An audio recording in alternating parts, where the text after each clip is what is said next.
அஸ்ஸலாமு அலைக்கும். Hello everyone, எல்லாரும் எப்படி இருக்கீங்க? அல்ஹம்துலில்லாஹ், நாங்கள் எல்லாருமே நல்லா இருக்கோம். இன்னைக்கு நம்மளோட சேனலில் என்ன வீடியோ பார்க்க போகிறோன்னா, ஒரு vlog தான் பார்க்க போகிறோம். இஷான்காக ஸ்டடி டேபிள் வாங்கியிருந்தேன். அந்த டேபிள் வாங்கினப்ப எடுத்த கிளிப்ஸ் எல்லாமே இந்த vlogல நான் ஆட் பண்ணியிருக்கேன். அண்ட் எப்பவும் போல் 2 ரெசிபி வீடியோவும் இந்த வீடியோவில் நான் ஆட் பண்ணியிருக்கேன். ஒரு ஸ்நாக்ஸ் ரெசிபியும் அண்ட் டின்னர் ரெசிபியும் ஆட் பண்ணியிருப்பேன்.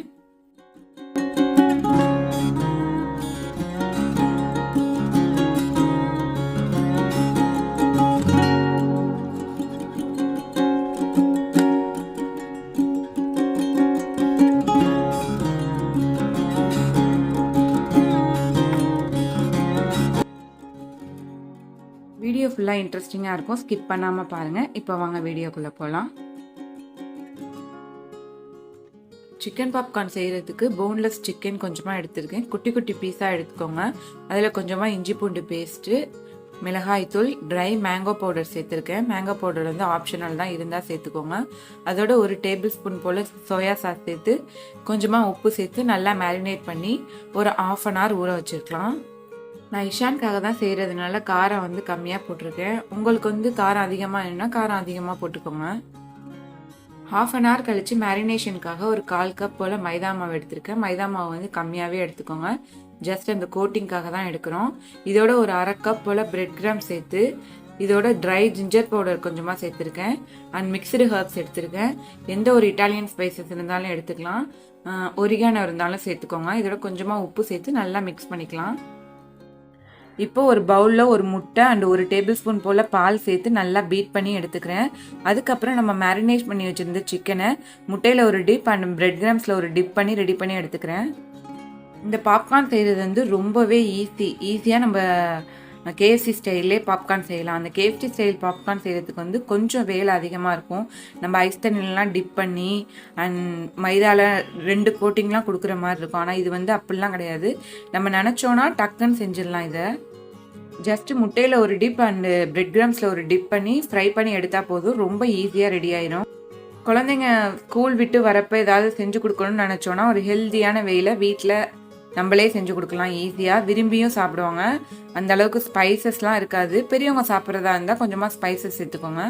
கேஎஃப்சி ஸ்டைல் பாப்கார்னும் நம்ம சேனலில் போஸ்ட் பண்ணியிருக்கேன். அந்த மாதிரி நீங்கள் சாப்பிடணும்னு நினச்சிங்கன்னா அந்த வீடியோ போய் பாருங்கள். லிங்க் நான் கீழே டிஸ்கிரிப்ஷனில் தரேன். இதுவே நீங்கள் வெஜிடேரியனாக இருந்தால் இதை பன்னீரில் கூட செய்யலாம். முட்டை பீட் பண்ணுறதுக்கு பதிலாக கொஞ்சமாக மைதா மிக்ஸ் பண்ணி வச்சு அதில் டிப் பண்ணி பிரெட் கிராம்ஸில் டிப் பண்ணி எடுத்திங்கன்னா ரொம்ப சூப்பராக ரெடி ஆயிரும். நீங்களுமே ஈவினிங் டைமில் இந்த ரெசிபியை ட்ரை பண்ணி பாருங்கள். ட்ரை பண்ணி பார்த்தீங்கன்னா எப்படி இருந்துச்சுன்னு என்னோட கமெண்ட் பாக்ஸில் சொல்லுங்கள். என்னோட இன்ஸ்டாகிராம் பேஜை நீங்கள் இன்னும் ஃபாலோ பண்ணணும்னா நான் அதோட வெப்சைட் லிங்க் வந்து கீழே டிஸ்கிரிப்ஷனில் தரேன். அண்ட் கீழே ஸ்க்ரோலிங்லேயும் என்னோட பேஜ் நேம் தரேன், மறக்காமல் போய் ஃபாலோ பண்ணிக்கோங்க.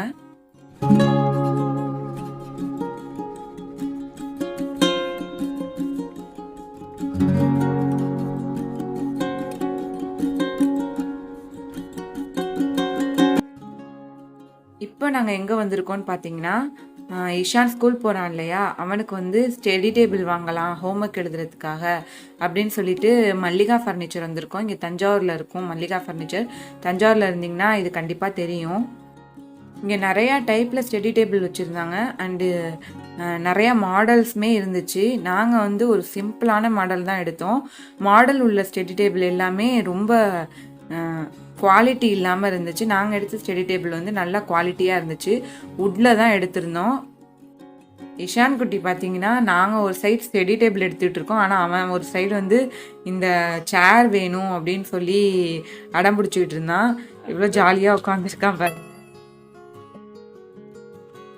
எல்லா டைப் டேபிள்லையும் உட்காந்து பார்த்தான், ஆனால் எதுவுமே செட் ஆகலை. அந்த அளவுக்கு எல்லா டேபிளுமே குவாலிட்டி இல்லாமல் இருந்துச்சு.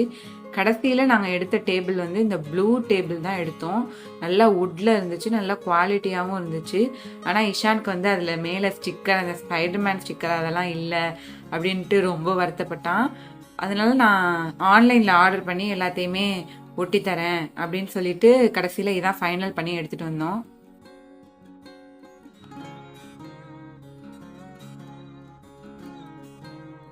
இப்போ நான் எங்கே இருக்கேன்னு பார்த்தீங்கன்னா, என்னோடய ஹஸ்பண்ட் வந்து யாரோ ஃப்ரெண்டு வந்திருந்தாங்க அப்படின்னு சொல்லிட்டு அங்கே பேசிகிட்டு இருந்தாங்க. அதுக்குள்ளே இந்த ஹோம் அப்ளையன்சஸ்லாம் பார்த்துட்டு வந்துடலாம் அப்படின்னு சொல்லி ஒரு ரவுண்ட் அடிச்சுட்டு வரலாம் அப்படின்னு சொல்லி போயிட்டு இருந்தேன். இந்த ஃப்ரிட்ஜ்லாம் பார்த்தேன், ரொம்ப நல்லாச்சு. என்கிட்ட வந்து ரொம்ப குட்டி ஃப்ரிட்ஜ் தான் இருந்துச்சு. அண்ட் இதெல்லாம் கேட்டேன், அதெல்லாம் இப்போ வாங்கி தரலை அப்படின்னு சொல்லிட்டாங்க. இந்த ஃப்ரிட்ஜ் வந்து எவ்வளோ சூப்பராக இருக்குது பாருங்கள், நல்லா பெரிய ஃப்ரிட்ஜு. ஹையரா, வேர்ல்பூல் கம்பெனின்னு நினைக்கிறேன், ஹையர். அதுக்கப்புறம் இவங்க வந்து போர்ட்டபிள் ஏசி கடைக்கு வேணும் அப்படின்னு சொல்கிறதுக்காக பார்த்துட்டு இருந்தாங்க.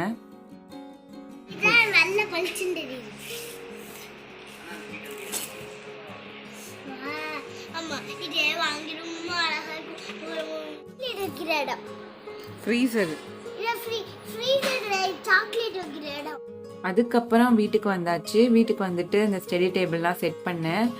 டிவிக்கு பக்கத்தில் கொஞ்சமாக ஸ்பேஸ் இருந்துச்சு, அதெல்லாம் செட் பண்ணேன். நிறையா பேர் வந்து ஸ்டார்டிங்லேயே என்கிட்ட ஹோம் டூர் போட சொல்லி கேட்டிருந்தாங்க. ஆனால் ஹோம் டூர் நான் போடலை, ஏன்னா இஷான் வந்து செவுரு ஃபுல்லாகவே கிறுக்கி வச்சுருக்கான் ஃபுல்லாக. அதனால் ஹோம் டூர் போடல. ஒரு ப்ராப்பரான ஹோம் டூர் எல்லாத்தையுமே அரேஞ்ச் பண்ணிவிட்டு போடலாம் அப்படின்னு சொல்லிட்டு இருந்தேன். இப்போ பார்த்தீங்கன்னா வீட்டுக்கு ஒரு 8 o'clock போலலாம் வந்துட்டோம். அதுக்கப்புறம் டின்னர் ப்ரிப்பேர் பண்ணோம் அப்படின்னு பிளான் பண்ணியிருந்தேன். அதுக்கு முன்னாடி இஷான் குட்டிக்கு வந்து கொஞ்சம் ஹோம்ஒர்க் இருந்துச்சு, அதெல்லாம் செஞ்சு முடிச்சுட்டு அதுக்கப்புறம் போய் ப்ரிப்பேர் பண்ணிடலாம் அப்படின்னு சொல்லியிருந்தேன். இஷான் குட்டி வந்து இப்போ ஆனா போட்டுக்கிட்டு இருக்கான். ஏபிசிடி போடுறதுக்கு வந்து ரொம்ப கஷ்டப்பட்டான். ஆனால் தமிழ் லெட்டர்ஸ்லாம் பார்த்தீங்கன்னா ரொம்ப ஈஸியாக போட்டுட்டான். ஒரு தடவை தான் சொல்லி கொடுத்தேன், ரொம்ப ஈஸியாகவே போட்டுட்டான்.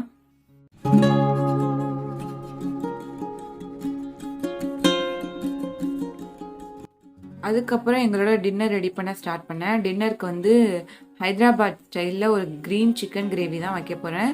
இது கூட சப்பாத்தி ரெடி பண்ணியிருந்தேன். கிரேவி செய்கிறதுக்கு ஒரு 2 பெரிய வெங்காயம் எடுத்திருக்கேன். அதை நல்லா உரிச்சிட்டு சுத்தம் பண்ணிவிட்டு, அண்ட் ஒரு தக்காளியும் எடுத்திருக்கேன். அதை ரஃப்பாக சாப் பண்ணி எடுத்துக்குவோம், ஏன்னா இதை பேஸ்ட் பண்ண போகிறோம். அதனால் ஃபைனலாக சாப் பண்ண வேணாம், ரஃப்பாக சாப் பண்ணி எடுத்துருக்கலாம். இப்போ வந்து பார்த்தீங்கன்னா நான் மல்லித்தலையும் புதினாவும் எடுத்திருக்கேன். மல்லித்தலையோட ஃப்ளேவர் தான் இந்த கிரேவியில் வந்து அதிகமாக இருக்கணும். அதனால் மல்லித்தலை வந்து அதிகமாக எடுத்துக்கோங்க, கொஞ்சமாக புதினா எடுத்துக்கிட்டால் போதும். இதையும் ரஃப்பாக சாப் பண்ணி எல்லா இன்க்ரீடியண்ட்டையும் மிக்சியில் சேர்த்து நல்லா ஒரு ஃபைன் பேஸ்ட்டாக அரைச்சிக்கலாம். இது கூட ஒரு 3 மிளகா சேர்த்துருந்தேன். மிளகாவோட காரம் தான் இதில் இருக்கும். மிளகா உங்களுக்கு எந்த அளவுக்கு காரம் வேணுமோ அந்த அளவுக்கு மிளகா சேர்த்துக்கோங்க. இப்போ வந்து பார்த்தீங்கன்னா நல்லா பேஸ்ட் பண்ணி எடுத்திருக்கேன். பேஸ்ட் பண்ண சட்னி வந்து இந்த கன்சிஸ்டன்சியில் தான் இருக்கணும். அதுக்கப்புறம் ஒரு 1/2 kg போல் சிக்கன் எடுத்திருக்கேன். இந்த சிக்கனில் வந்து கொஞ்சமாக மஞ்சத்தூள், உப்பு அண்ட் 1/2 கப் போல் தயிர் சேர்த்துக்கோங்க. அது கூட நம்ம பேஸ்ட் பண்ணி வச்சுருக்க சட்னியை சேர்த்து நல்லா மிக்ஸ் பண்ணி ஒரு 1/2 an hour போல் மேரினேட் பண்ணி வச்சுக்கலாம். ஒரு 1/2 an hour ஊறினா போதும், ரெடி ஆயிரும். இப்போ பார்த்தீங்கன்னா நல்லா கவர் பண்ணி ஒரு 1/2 an hour போல் மேரினேஷனுக்காக லீவ் பண்ணிடுறேன். அந்த 1/2 an hour கேப்பில் சப்பாத்தி மாவு பிசைஞ்சிடலாம். சப்பாத்தி மாவு வந்து ஒரு கொஞ்சம் நேரம், ஒரு 1 மணி நேரமாவது ஊறணும். அப்போ தான் சப்பாத்தி நல்லா சாஃப்டாக இருக்கும். எப்படி சாஃப்டாக சப்பாத்தி போடுறது அப்படிங்கிற வீடியோ வந்து ஆல்ரெடி நம்ம சேனலில் போஸ்ட் பண்ணியிருக்கேன். நான் கீழே லிங்க் டிஸ்கிரிப்ஷனில் தரேன், வேணுன்னா போய் பாருங்கள். 1/2 an hour கழித்து சிக்கன் நல்லா மேரினேட் ஆனதும் கிரேவி செய்கிறதுக்காக ஒரு பெரிய சைஸ் வெங்காயம் எடுத்திருக்கேன். நல்லா ஃபைனாக சாப் பண்ணி எடுத்திருக்கேன். இப்போ ஒரு பேனில் 4 tablespoon போல் ஆயில் சேர்த்துக்கலாம். ஆயில் நல்லா ஹீட் ஆனதும் ஒரு துண்டு போல் பட்டை, கிராம்பு அண்ட் கொஞ்சமாக பே லீஃப் சேர்த்துருக்கேன். இதெல்லாம் கொஞ்சமாக சேர்த்துக்கலாம், இதோட ஸ்மெல் கம்மியாக இருந்தாலே போதும்.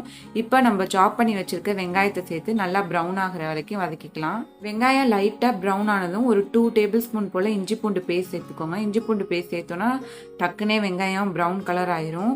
வெங்காயம் நல்லாவே முருவி இருக்கணும், அப்போ தான் இந்த கிரேவி நல்லா டேஸ்ட்டாக இருக்கும். இப்போ இந்த கிரேவிக்கான மசாலா சேர்த்துக்கலாம். மசாலாக்காக நான் 1 tablespoon போல் ஜீரகத்தூள் எடுத்திருக்கேன் அண்ட் கொஞ்சமாக மிளகுத்தூள் சேர்த்து நல்லா மிக்ஸ் பண்ணிக்கோங்க. அதுக்கப்புறம் நம்ம மேரினேட் பண்ணி வச்சுருக்க சிக்கன் எல்லாத்தையும் சேர்த்து கொஞ்சமாக தண்ணி சேர்த்துக்கலாம். தண்ணி கொஞ்சமாகவே சேர்த்துக்கோங்க. ஆல்ரெடி சிக்கன்லேருந்து தண்ணி ரிலீஸ் ஆகும், சிக்கன் வேகிறதுக்கு அந்த தண்ணியே போதும். தண்ணி சேர்த்ததும் இப்போ வந்து 1 tablespoon போல் கரம் மசாலா சேர்த்துக்கணும். கரம் மசாலா வந்து ரொம்பவே இம்பார்ட்டன்ட். இந்த கிரேவிக்கு இந்த ஸ்டேஜில் தான் கரம் மசாலா சேர்க்கணும். கரம் மசாலா சேர்த்ததும் 1 time நல்லா மிக்ஸ் பண்ணி விட்டுட்டு லிட் வச்சு க்ளோஸ் பண்ணிடலாம். அடுப்பை சிம்மில் வச்சு ஒரு 15 minutes வேக வச்சு எடுத்துக்கலாம். ஒரு 15 minutes கழித்து ஓப்பன் பண்ணோன்னா நல்லா எண்ணெயெல்லாம் பிரிஞ்சு மேலே வந்து சிக்கன்லாம் நல்லா வெந்து சூப்பரான Hyderabad style green chicken gravy வந்து ரெடியாக இருக்கும்.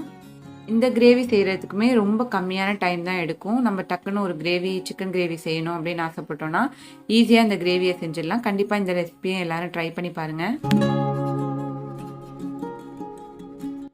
அன்னைக்கு பார்த்தீங்கன்னா வெளியில் போயிட்டு வந்ததுனால டின்னர் செய்கிறதுக்கு வந்து ரொம்பவே நேரம் ஆணுச்சு. நம்ம சாதாரணமாக ஏதாவது ரெசிபி செய்யணுன்னா ரொம்ப ஈஸியாக செஞ்சிடலாம். ஆனால் வந்து இந்த கேமரா செட் பண்ணி கேமரா ஆங்கிள்லாம் பார்த்து வீடியோ எடுத்துக்கிட்டே டின்னர் செய்கிறது வந்து ரொம்ப கஷ்டம். அன்னைக்கு வந்து வீடியோலாம் எடுத்து நாங்கள் டின்னர்லாம் சாப்பிட்றதுக்கு பார்த்திங்கன்னா ஒரு 11 கிட்ட ஆயிடுச்சு.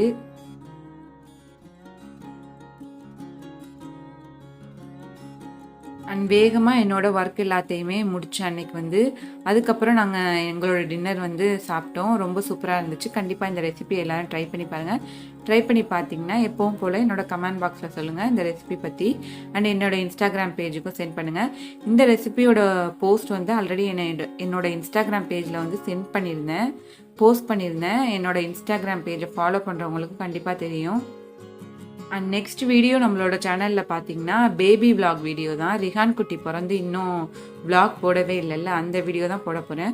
ஒரு 6 மந்த்க்கு அப்புறம் போடலாம் அப்படின்னு பிளான் பண்ணியிருந்தேன். ஆனால் வந்து என்னோட பர்சனலாக நிறையா பேர் வந்து போட சொல்லி கேட்டிருந்தாங்க. அதனால் ரிஹான் குட்டி வீடியோ தான் அடுத்து வரப்போகுது. அண்ட் அந்த வீடியோ நீங்கள் மிஸ் பண்ணாமல் பார்க்கணும்னு நினச்சிங்கன்னா மறக்காமல் நம்ம சேனலை சப்ஸ்கிரைப் பண்ணிக்கோங்க. பக்கத்துலேயே பெல் ஐக்கானே டச் பண்ணிக்கோங்க. அப்போ தான் நான் போடுற வீடியோஸ் எல்லாமே நோட்டிஃபிகேஷனாக உங்களுக்கு வரும். திரும்ப ஒரு இன்ட்ரெஸ்டிங்கான வீடியோஸோட உங்களை மீட் பண்ணுற வரைக்கும் பாய். அஸ்ஸலாமு அலைக்கும்.